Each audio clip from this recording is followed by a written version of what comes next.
MSSD on the go. Nakarating na ang tulong ng MSSD dito sa General Santos City para sa mga pamilyang naapektuhan ng 7.8 magnitude na lindol sa Barangay Mabila, Sarangani, Davao Occidental. Ang bawat pamilya ay makakatanggap ng food and non-food items.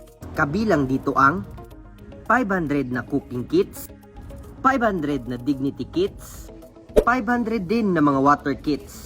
Siyempre, meron ding 500 na mga trapal at 150 na infant kits.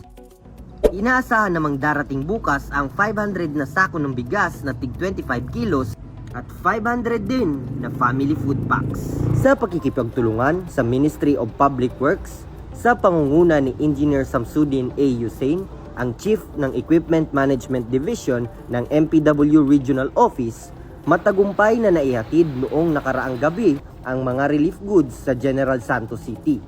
Inaasahang maitatawid ang mga relief goods bukas ng gabi sa isla na tatanggapin naman ng local government unit ng Sarangani. Kahit nasa labas ng BARM, ang MSSD ay handang maghatid ng tulong, lalong-lalo na sa panahon ng kalamidad.